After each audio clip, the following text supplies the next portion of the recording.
आज हम एक बहुत ही दिलचस्प और थोड़ा हटके सवाल पर बात करने वाले हैं।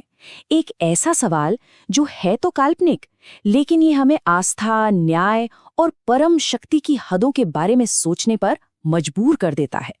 तो सवाल ये है, अगर शैतान यानी इब्लीस कयामत के दिन से पहले अपने किए पर पछतावा कर ले, तौबा कर ले, तो क्या उसे माफ किया जा सकता है? आज इसी सवाल को हम एक जाने माने इस्लामी विद्वान के नजरिए से समझने की कोशिश करेंगे। अच्छा, इस बड़े और पेचीदा सवाल में गहराई से उतरने से पहले यह समझना बहुत जरूरी है कि हम इंसानों के लिए माफी का यानी तौबा का नियम क्या है। देखिए, इस्लाम में एक बहुत ही बुनियादी उसूल है और वो ये है कि जब तक किसी इंसान की जान है, जब तक उसकी सांसें चल रही हैं, तब तक उसके लिए तौबा और माफ़ी का दरवाज़ा हमेशा खुला रहता है। तो चलिए इस बात को अपनी चर्चा का बेसलाइन बनाते हैं। तो चलिए अब आते हैं उस इस्लामिक स्कॉलर के जवाब पर, और उनके जवाब का जो पहला हिस्सा है वो खुदा के एब्सोल्यूट अथॉरिटी यानी परम अधिकार के बारे में है।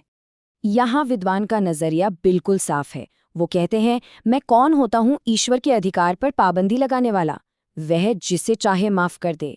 मतलब साफ है, ईश्वर की मर्जी और उनकी शक्ति किसी भी इंसानी सोच या कायदे कानून से बहुत ऊपर है।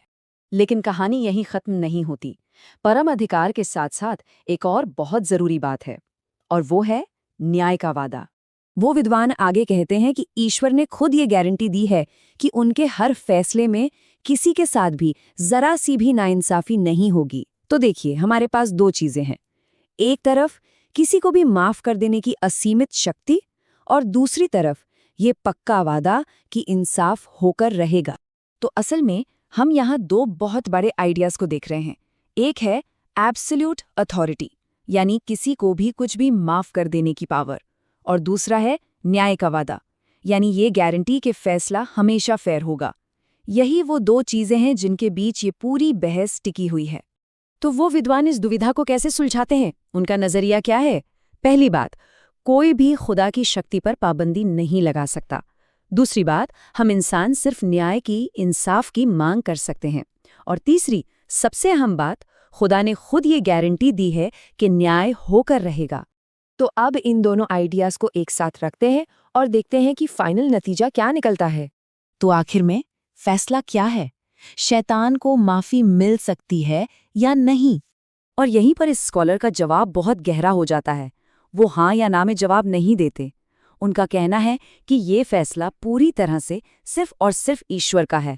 हम ये नहीं बता सकते कि वो क्या फैसला लेंगे, लेकिन एक बात पक्की है, जो भी फैसला होगा वो एकदम न्यायपूर्ण होगा, उसमें जरा भी नाइंसाफी नहीं होगी। ये जवाब माफी की संभावना से ज्यादा ईश्वर के चरित्र के बारे में बताता है।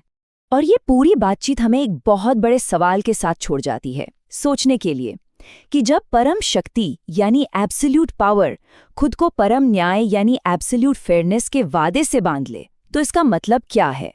इस पर जरूर सोचिएगा।